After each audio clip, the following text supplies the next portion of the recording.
여러분 혹시 예쁜 호수나 강으로 여행을 가보신 적 있으실 것 같습니다.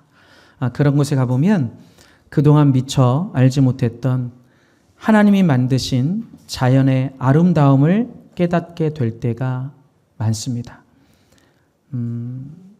밝을 때 가면 사실 이게 뭐가 멋진가, 이게 뭐가 아름다운가 싶다가도 칠흑처럼 어둠이 찾아오고 하늘의 별들이 조금씩 그 어둠을 이렇게 밝혀주면 숨겨져 있던 자연의 아름다움이 그림처럼 눈앞에 펼쳐지게 됩니다. 창공에 떠 있는 별과 달의 아름다움, 그리고 나무와 숲이 바람에 흔들리는 소리들, 또 물결에 굽이치는 달빛, 온 세상이 아름다움으로 가득 차 있는 것을 발견하게 됩니다. 하나님께서 만드신 것들이 이렇게 아름다웠구나. 흔해 보이고 보잘것없어 보였던 것들조차도 사실은 하나님의 아름다운 창조의 손길로 빚어진 아름다운 것임을 깨닫게 되는 것이죠. 보잘것없어 보이던 바위도 나무도 꽃도 산과 바다도 하나님께서 있어야 할 곳에 있게 하시고 조화롭게 쓰임받게 하신다는 것을 알게 됩니다. 할렐루야. 사랑하는 여러분, 우리도 마찬가지입니다. 우리가 어두운 이 땅에 발을 디디고 살면서 내가 무엇을 위해, 누구를 위해 존재하는 것인지, 나의 인생이 얼마나 가치가 있는 것인지 잘 모르고 살아가지만요, 빛 되시는 주님께서 나에게 빛을 비춰주시고 나에게 거룩한 뜻을 부여해 주시면 이전까지의 나의 인생은 놀라운 변화를 맞이하게 됩니다. 나의 인생이 결코 쓸모없거나 무의미하거나 보잘것없는 게 아니라는 사실을 알게 됩니다. 하나님 안에서는 너무나도 가치 있고 쓸모 있고 소중하고 아름다운 인생이라는 것을 알게 됩니다. 따라해 볼까요? 나는 하나님 안에서 쓸모 있고 가치가 있습니다. 할렐루야. 여러분, 여러분이 수요 만나 예배를 통해서도 계속 배워왔듯이 하나님께서 여러분을 택하시고 구원하신 분명한 목적, 거룩한 목적이 있습니다. 저 여러분이 그냥 아무 목적 없이 창조된 게 아니라 하나님께서 분명하고 거룩한 목적을 가지고 창조하셨고 구원하셨다는 사실입니다.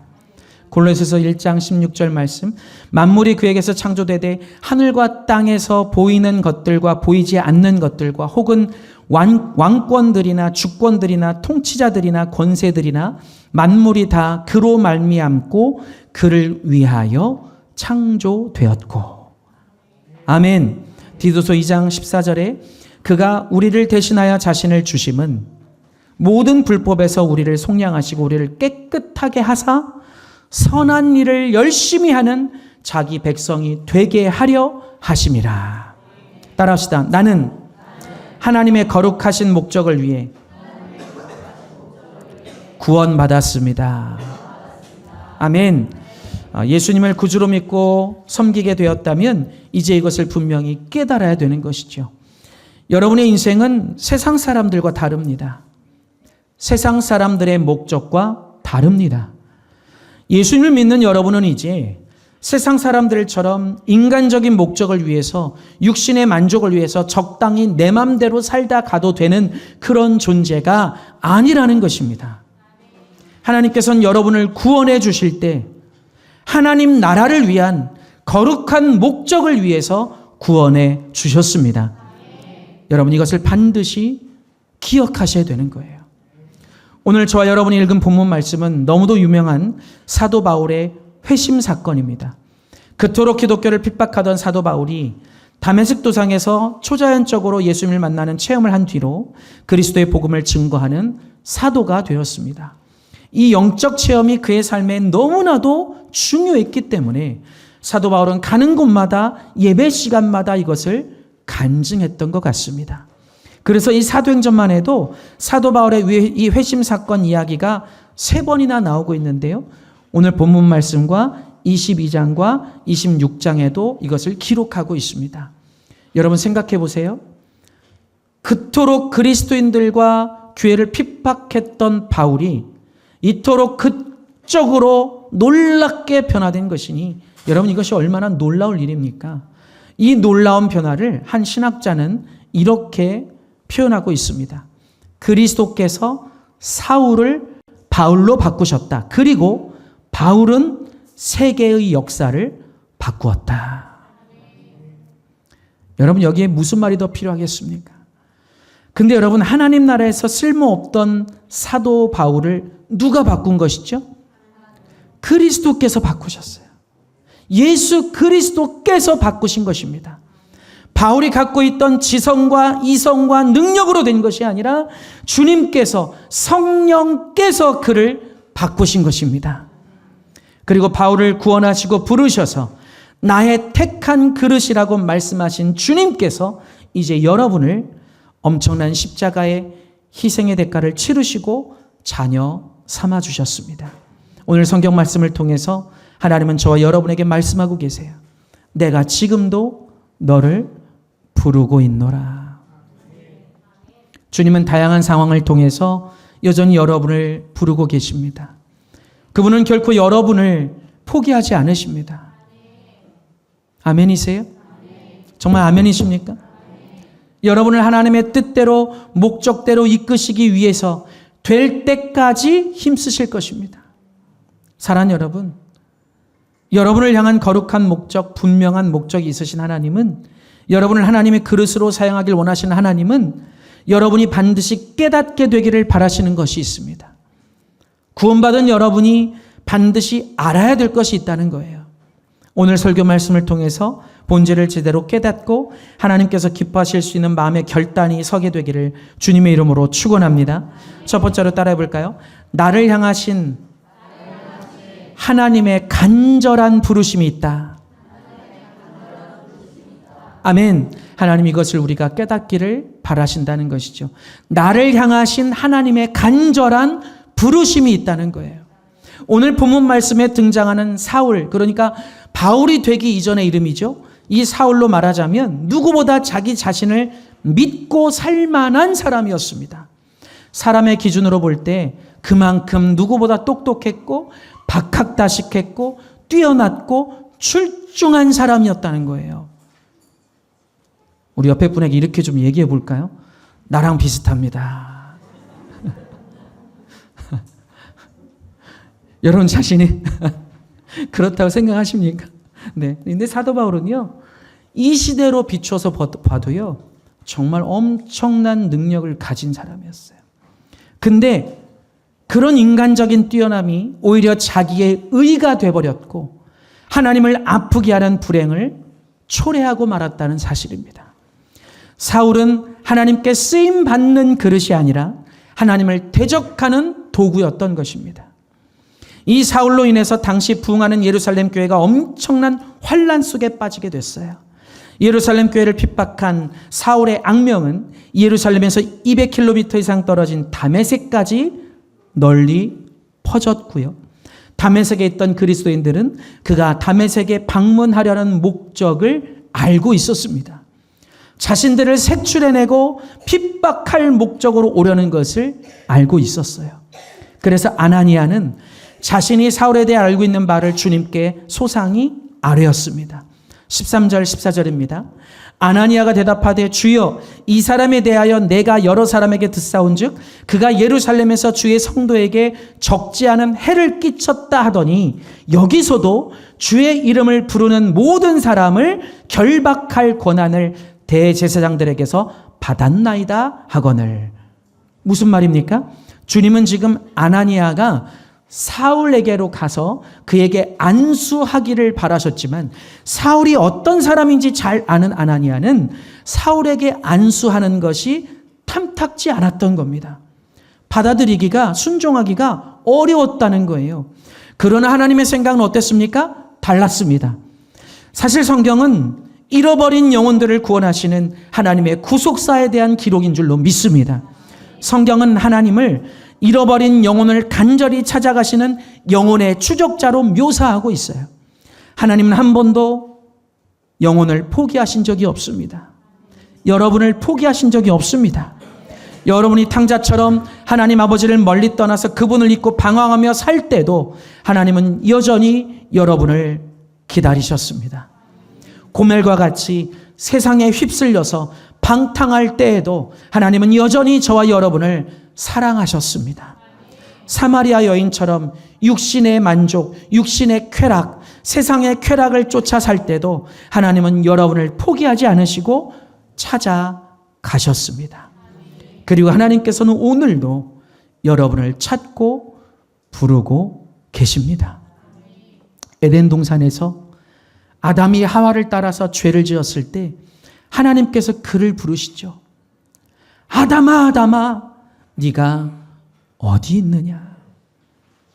죄 지은 아담이 먼저 하나님을 찾은 것이 아닙니다. 죄를 짓고 두려워서 나무 뒤에 숨어 있을 때 하나님께서 먼저 아담을 찾으셨어요. 그리고 그를 부르셨습니다. 아담아, 아담아, 네가 어디 있느냐? 하나님께서 아담이 지금 어디에 숨어 있는지를 몰라서 부르신 게 아닙니다. 이것은 죄 가운데 있던 아담을 향한 하나님의 긍휼한 음성이었습니다. 아담이 스스로 자복하고, 이 자복한다는 말은 자신의 죄와 허물을 숨기지 않고 모두 쏟아내면서 뉘우치고 고백하는 것을 뜻해요. 아담이 하나님 앞으로 나와서 스스로 자복하고 회개하기를 바라시는 하나님의 애타는 심정이 담겨 있는 부르심이었던 것입니다. 아담아, 네가 어디 있느냐? 또한 가인이 그 동생 아벨을 죽이고 전혀 회개할 마음이 없을 때도 하나님은 가인을 찾아가셨습니다. 그리고 아담에게 하셨듯이 그를 부르셨어요. 가인아, 가인아, 네 아우 아벨이 어디 있느냐? 하나님께로 나와서 스스로 자복하고 뉘우치고 회개하기를 바라시는 거였어요. 사랑하는 여러분, 죄 지은 아담을 부르셨던 하나님, 살인한 가인을 부르셨던 하나님, 교회와 성도를 핍박하기 위해 찾아가는 사울을 부르셨던 하나님, 예수님이 십자가 순환 앞에서 예수님을 모른다고 3번이나 부인하면서 예수님을 배신했던 베드로에게 찾아가서 베드로를 부르신 그 주님께서 오늘 여러분을 부르고 계십니다. 성경은 우리를 간절히 목 놓아 부르시고 찾으시는 주님의 음성을 녹취한 책인 것 같습니다. 우리를 포기할 수 없어서 우리를 끝까지 그의 품에 안으시고 그의 거룩한 그릇으로 쓰임받게 하시려는 하나님의 부르심에 대한 기록입니다. 자신의 의를 하나님의 뜻인 양 앞세워서 결국 그리스도인들을 수없이 핍박하며 스데반을 죽게 한 사울을 하나님은 포기하지 않으시고 다메섹으로 찾아가서 그를 부르셨습니다. 사랑하는 여러분, 그 하나님께서 오늘도 여러분을 부르고 계십니다. 예수님이 예수 그리스도의 십자가의 대속하심으로 구원받고 하나님의 백성이 되었다고 여러분 믿으신다면, 정말 여러분이 진실로 예수 그리스도의 십자가 대속하심으로 구원받았고 이제 하나님의 백성이 되었다고 진실로 믿으신다면, 여러분을 부르시고 찾으시는 하나님의 음성을 여러분은 과연 알고 계십니까? 여러분이 이제 어떤 인생을 살게 하시려는 건지, 여러분이 이제 어떤 목적을 위해 인생을 살게 하시려는 건지, 여러분이 어떻게 살아가기를 바라시는 건지, 여러분이 어떤 그릇이 되기를 바라시는 건지, 여러분을 향한 하나님의 부르심과 하나님의 뜻을 여러분 알고 계십니까? 하나님의 부르시는 그 음성을 여러분 듣고 계십니까? 여러분 이것을 꼭 기억하셔야 됩니다. 하나님의 부르심은요, 영혼을 택하시고 구원하실 때만 있는 게 아니라 택하시고 구원하신 모든 백성들에게는 하나님의 특별한 부르심이 있다는 사실입니다. 쉽게 말해서 구원받은 자들이 이제부터 하나님의 어떤 그릇으로 쓰임 받으면서 살아야 되는지를 말씀하신다는 거예요. 이사야서 64장 8절에 그러나 여호와여 이제 주는 우리의 아버지이시다. 우리는 진흙이요 주는 토기장이시니 우리는 다 주의 손으로 지으신 것이니이다. 할렐루야. 여러분, 우리는 모두가 하나님의 뜻과 목적을 위해서 창조됐고요, 그것을 따라서 부르심을 받게 됩니다. 구원받은 모두가 하나님 나라에 쓸모 있는 존재로 만들어진 것입니다. 여러분이 이제 이것을 깨닫고 기억하게 되기를 주님의 이름으로 축원합니다. 여러분, 왜 사람들이 영적으로 잘 변화되지가 않을까요? 그토록 교회생활, 신앙생활을 오래 하고도 왜 마음에는 큰 변화가 일어나지 않을까요? 구원의 믿음만 있을 뿐 거기서 믿음이 더 커지지도 않고 깊어지지도 않고 신앙이 뜨거워지지도 않고 감격과 감동이 별로 없고 하나님과 하나님 나라를 위한 열정도 별로 없는 이유는 무엇일까요? 이 땅의 삶이 너무 피폐하고 살기 힘들어서입니까? 먹고 마시고 입을 게 없어서 그렇습니까? 왜 이렇게 사람들의 마음이 갈수록 딱딱하고 완악하기만 한 걸까요? 가장 큰 이유는 성경 말씀을 듣고 읽으면서도 찬양하면서도 예배하면서도 애타는 심정으로 나를 부르고 계시는 하나님의 음성을 알지 못하고 듣지 못하기 때문입니다. 여러분, 이러면 아무리 신앙생활, 교회생활 오래 해도 뜨거움과 열정을 갖기가 어렵습니다. 나를 향하신 하나님의 거룩한 뜻과 목적을 알아야 마음도 뜨거워지는 건데 이게 없으니까 영적인 목표 의식도 잘 안 생기고 간절함도 잘 안 생기고 신실하고 헌신적인 삶을 살기가 어려워지는 거예요.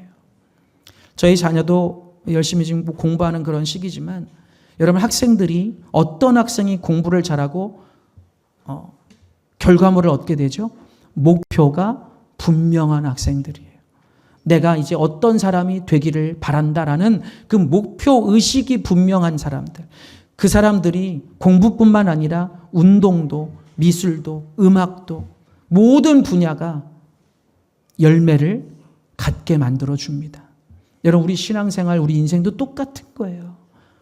하나님께서 나를 향하신 어떤 뜻이 있는 건지, 나에게 어떤 사명을 주고 계신지를 알지 못하면 우리의 신앙생활, 우리의 믿음은, 우리의 삶은 뜨거워질 수가 없어요.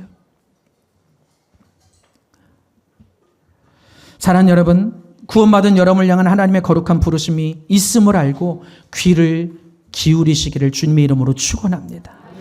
여러분을 구원하실 때 이미 뜻하고 계획하신 목적을 알게 되시기 바랍니다. 다시 말씀드리지만 하나님은 여러분의 구원받은 이후의 삶에 대한 계획이 있으십니다. 목적이 있으십니다. 사도 바울 같은 사람들에게만 있으신 게 아니에요. 기름 부음 받은 주의 종들에게만 있으신 게 아닙니다. 구원받은 모든 백성들에게 하나님은 분명한 뜻을 갖고 계시다는 거예요. 진실로 구원의 은혜를 알고 계시다면 여러분도 이제는 하나님의 부르심에 반응할 수 있어야 합니다. 구원받은 사람이 구원받지 못한 사람들과 비슷해서야 되겠습니까? 하나님께서 여러분을 어떤 그릇으로 사용하기를 바라시는지를 반드시 알고 그에 부합하는 인생을 살아가시기 바랍니다.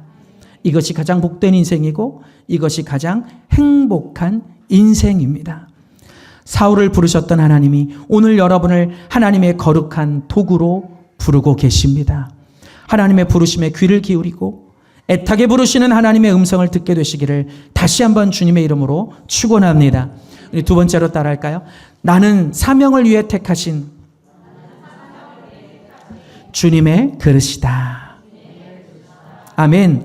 나는 사명을 위해 택하신 주님의 그릇이다.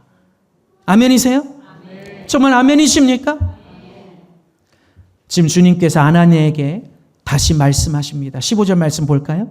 주께서 이르시되 가라.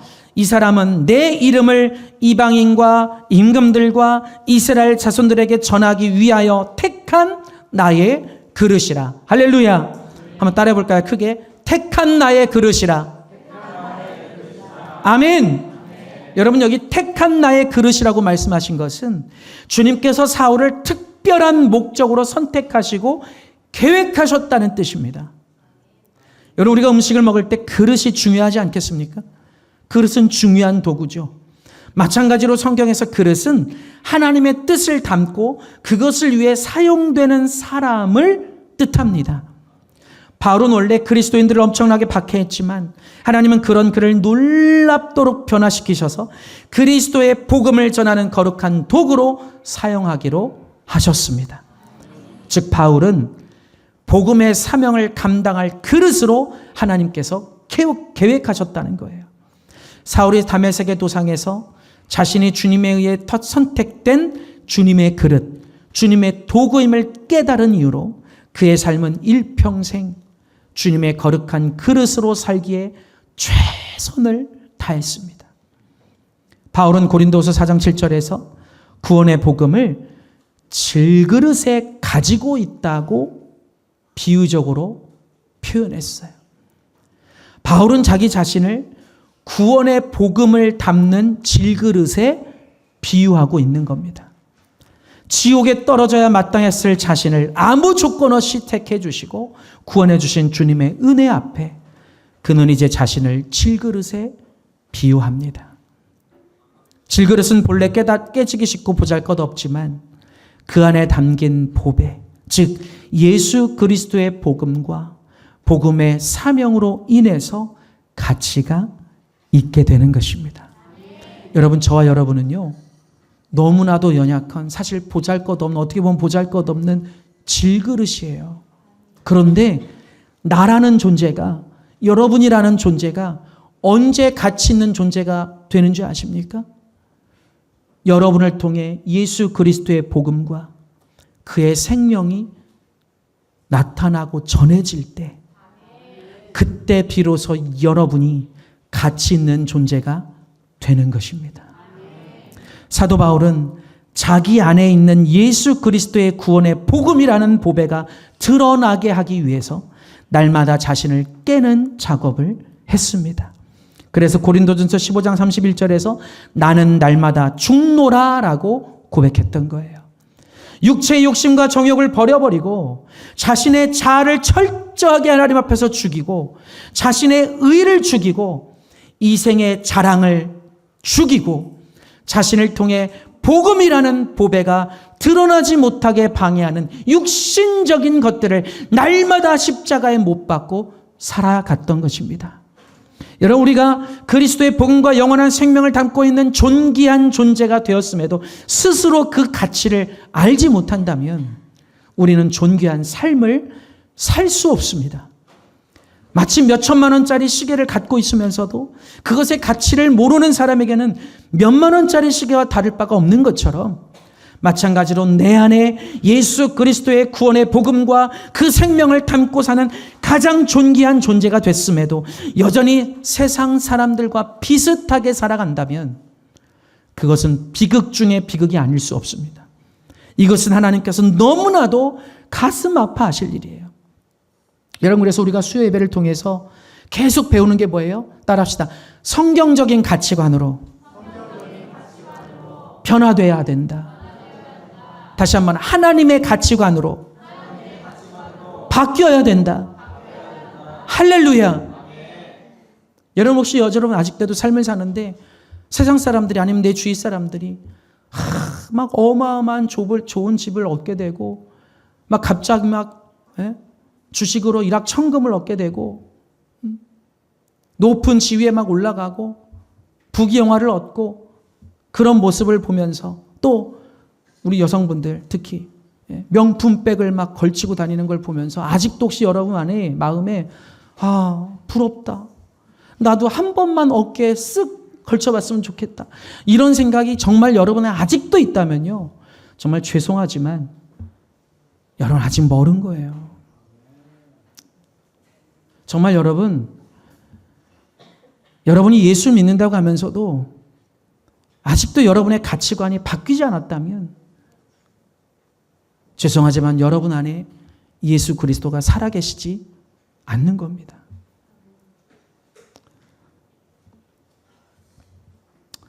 사랑하는 여러분, 예수님을 믿는 여러분은 이제 여러분의 인생을 새로운 눈으로 주님의 시각으로 볼 수 있어야 합니다. 한 번 더 따라할까요? 새로운 눈으로 주님의 시각으로 볼 수 있어야 합니다. 할렐루야. 여러분이 갖고 있던 기준으로 여러분 인생을 보지 마시고 하나님의 가치관으로 하나님의 시각으로 볼 수 있어야 된다고 하는 거예요. 사도 바울처럼. 할렐루야. 할렐루야. 그렇게 되시기를 주님의 이름으로 간절히 축원합니다. 마지막 세 번째로 따라할까요? 영적인 눈으로 다시 보게 된다. 할렐루야. 다메섹에서 주님을 만난 이후로 눈이 보이지 않아서 고통당하던 사울에게 또 한 번의 놀라운 일이 일어납니다. 그의 눈에서 비늘 같은 것이 벗겨지기 시작한 거예요. 여기서 비늘이 벗겨진다는 것은 중요한 영적 의미가 있습니다. 예수님을 만나고 새로운 사람이 되는 것을 의미합니다. 지금까지의 잘못된 믿음과 교만이 사라지는 것을 의미합니다. 그동안 보지 못하고 믿지 못했던 예수님이 보이기 시작하고 느껴지기 시작하고 잘못된 인생길에서 돌아서게 되는 것을 의미합니다.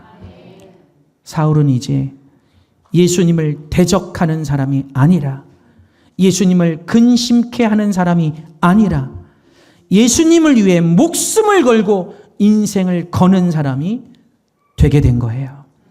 그래서 그의 이름도 사울에서 바울로 이름을 바꾸어 주십니다. 따라합시다. 완전히 새로운 인생을 살게 됐습니다. 우리 옆에 계신 분들에게 우리도 그렇게 됩시다. 이런 말로만 하지 마시고요. 정말 말로만 하지 마시고.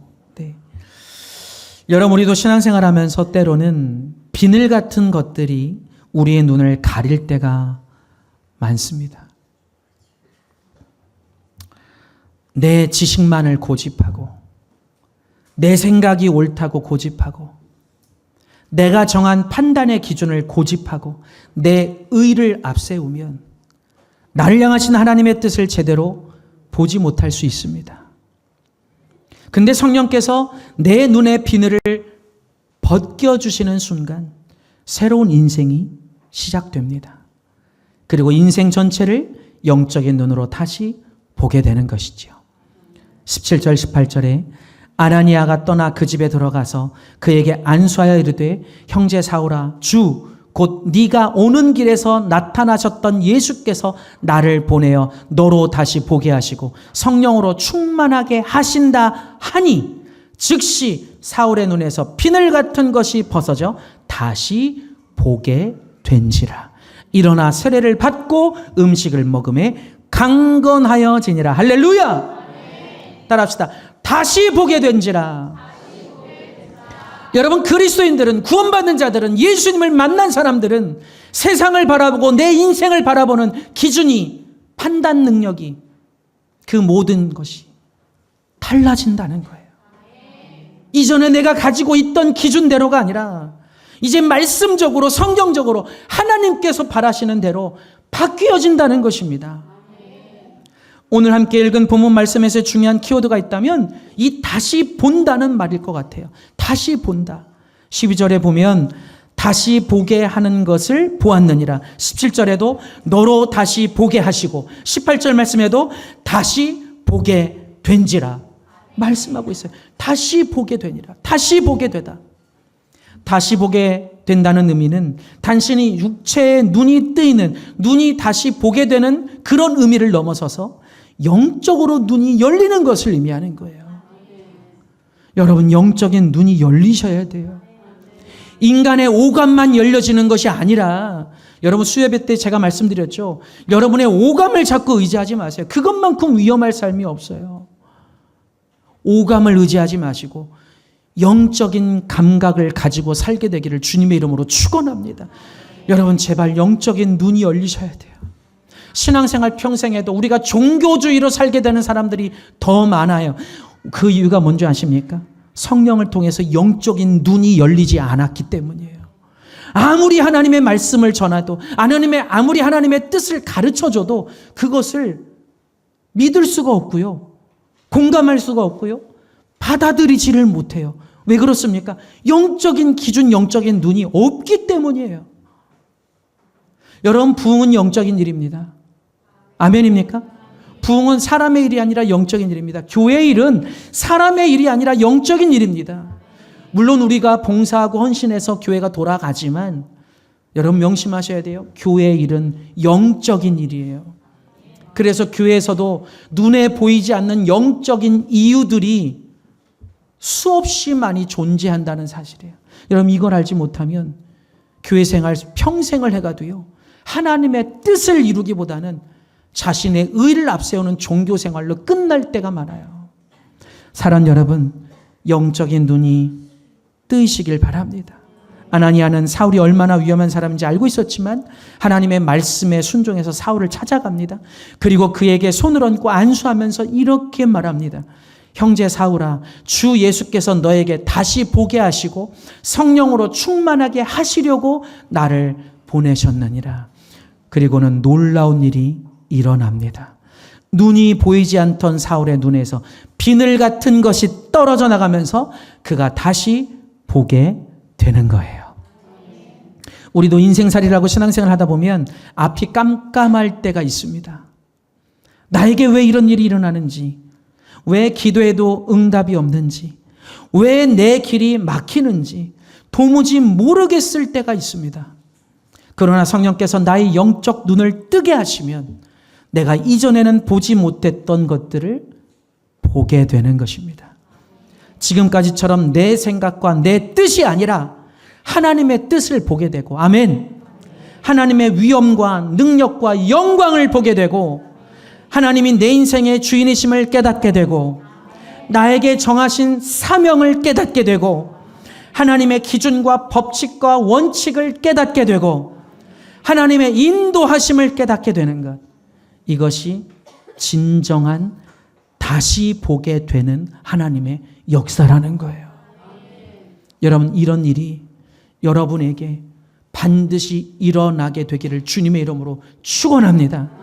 바울은 이전까지는 철저히 자신의 시각, 자신의 기준으로 세상을 보고 인생을 보고 판단했습니다. 하지만 하나님을 만나면서 그의 영적 눈이 열렸고 비로소 하나님의 관점에서 세상을 바라보고 자신의 인생을 바라볼 수 있게 됐습니다. 이것은 새로운 비전과 사명을 받는 과정입니다. 여기서 중요한 게 있는데요. 다시 보게 된다는 것은 아까도 말씀드렸지만 단순히 시력 회복이 되는 걸 말하는 게 아니라 성령의 역사 속에서 이루어지는 영적인 일이라는 사실입니다. 사울이 다시 눈을 떴을 때 그는 이제 이전의 사울이 아니었습니다. 그는 더 이상 예수님을 핍박하고 교회를 핍박하고 그리스도인들을 핍박하던 사람이 아니라 자신의 인생을 걸고 예수님의 복음을 전하는 사람이 되었습니다. 사울의 변화는 단순히 한 번의 회심 사건으로 끝난 것이 아니에요. 그는 이후에 온갖 고난을 겪으면서도 복음을 위해서 충성되게 헌신하는 복 있는 삶을 살아냈습니다. 여러분, 오늘 이 시간 말씀을 통해서 깨닫게 되시길 바랍니다. 바울이 다시 보게 된 것은 단순히 육적인 눈이 보이게 된 게 아니라 영적인 눈으로 자신을 향한 하나님의 계획과 사명을 보게 되는 것이었습니다. 그렇다면 여러분, 오늘날 우리는 어떻습니까? 우리가 구원받은 이후로 다시 보게 된 것, 다시 보고 있는 것은 과연 무엇입니까? 여러분 구원받은 이후로 여러분의 삶 가운데 다시 보게 된 것이 무엇이고 다시 보고 있는 것이 무엇입니까? 여전히 여러분 인생의 그 척박한 환경인가요? 여러분 인생에 답답하고 어렵고 힘듦인가요? 그렇다면 아직 여러분 눈이 열리지 않은 거예요. 예전에는 내 뜻과 내 바람만 보였지만 이제는 하나님의 뜻이 보여야 합니다. 하나님의 뜻을 보며 살아가야 합니다. 예전에는 내 앞에 문제와 어려움만 보였지만 이제는 하나님의 섭리와 인도하심을 보아야 합니다. 예전에는 나 자신의 만족과 유익을 보았지만 이제는 하나님과 하나님 나라를 보며 살아가야 합니다. 여러분, 다시 본다는 것은요, 나를 향하신 하나님의 계획과 사명을 보는 것이에요. 사랑하는 성도 여러분, 우리는 사명을 위해 택하신 하나님의 그릇입니다. 비록 질그릇처럼 연약한 존재지만 그럼에도 오늘도 하나님은 우리를 부르시고, 할렐루야, 우리에게 영적인 눈으로 다시 볼 기회를 주십니다. 혹시 지금 인생의 어두운 상태에 있는 분들이 계십니까? 혹시 지금 내 삶이 왜 이렇게 흘러가고 있는지 도무지 이해할 수 없는 분들이 계십니까? 하나님은 여러분이 영적인 눈으로 다시 보기를 간절히 바라고 계십니다. 구원받은 것으로 그냥 만족하고 마는 것이 아니라 새로운 영적인 눈을 가지고 인생 전체를 새롭게 보고 새로운 삶을 살기를 하나님이 간절히 바라고 계십니다. 사울이 바울이 되었듯이 저와 여러분도 하나님의 은혜로 새롭게 돼서 주님이 정하신 사명을 위해 뜨겁고 충성되게 쓰임받으면서 살아가는 주님의 거룩한 그릇, 거룩한 도구가 되기를 주님의 이름으로 다시 한번 축원합니다. 사랑하는 여러분, 예수님 당시에도 예수님 주변에 많은 사람들이 따라다녔습니다. 그들은 겉으로 보기에는 제자들과 그냥 비슷해 보였습니다. 그러나 그들 대부분은 정작 예수님께서 고난당하시고 괴로워하실 때, 예수님께서 그들을 필요로 하실 때 예수님 곁에 있지 않았습니다. 자신들의 안위를 위해서 몸을 사리고 도망간 거예요. 사랑하는 여러분, 주의 종들이 평신도보다도 하나님을 모르고 평신도보다도 신앙의 열정과 열심과 깊이가 없어서야 되겠습니까? 교회의 직분자들이 일반 평신도보다도 신앙의 깊이가 없고 뜨거움이 없어서야 되겠습니까? 구원받은 성도들이 세상 사람들과 구별되지 못하고 비슷하게 살아가서야 되겠습니까? 구원의 축복을 받았다면 이제부터라도 주님의 거룩한 도구, 주님의 충실한 도구가 되어야 될 줄로 믿습니다. 다수의 군중들처럼 적당히 미지근하게 주님을 따를 것이 아니라 주님이 바라시는 대로 뜨겁게 쓰임받는 인생을 살아가야 합니다. 이것이 여러분을 구원하신 주님의 분명한 목적이고요. 이것이 바로 여러분을 향하신 주님의 간절한 바람이고요. 이것이 가장 가치 있고 의미 있고 복된 인생이기 때문입니다. 사랑하는 여러분, 수요예배 때 제가 말씀드렸지만 참 조심스럽고 외람된 말씀이지만요, 저를 포함해서 우리가 하는 정도의 이 정도 신앙생활은 타 종교인들도 합니다. 그리고 우리가 하는 정도의 봉사, 우리가 하는 정도의 이런 정도의 수고는요, 신앙적인 수고는요, 솔직히 이단 사회비들은 더 열심히, 더 많이 합니다. 여러분, 과연 우리는 하나님 앞에 무엇을 해 놓았는가요? 정말 하나님 나라를 위해서 목숨을 다하는 헌신을 해본 적이 있습니까? 죽음을 불사하고 하나님 나라를 위해서 살고자 하는 그런 열정이 우리 안에 있습니까? 주님은 죽기까지 우리를 사랑하셔서 우리를 구원하셨습니다. 그 은혜를 안다고 하면서도 여전히 우리가 몸을 사리고 나를 아낀다면 절대로 우리는 하나님의 뜻을 이뤄가는 사람이 될 수 없어요. 여러분, 이제 말씀을 정리할까 합니다. 이 세상에는 말로만 그리스도인은 정말 많습니다. 그러나 자신의 인생을 들여 뜨겁게 헌신하고 희생하면서 거룩한 하나님의 도구로 사는 사람은 계속 줄어들고 있습니다. 사명을 위해 사는 사람들에게도요, 각자 어렵고 힘든 상황과 여건이 분명히 있습니다. 그러나 그것에 얽매이거나 굴복하지 않고 사명을 위해 아낌없이 충성 헌신하는 삶을 살아가는 것이에요. 디모데후서 2장 4절 말씀에 병사로 복무하는 자는 자기 생활에 얽매이는 자가 하나도 없나니 이는 병사로 모집한 자를 기쁘게 하려 함이라.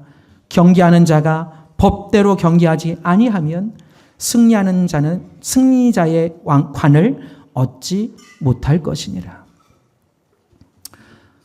사랑하는 여러분, 지금도 주님은 여러분을 부르고 계십니다. 부르고 계십니다. 부르고 계십니다. 택하신 주님의 그릇으로 부르십니다. 이 부르심에 이제 귀를 기울이고 들으시고 반응하셔서 주님이 뜻하신 대로 쓰임받는 가치 있고 영광스러운 인생들이 되시기를 다시 한번 주님의 이름으로 축원합니다.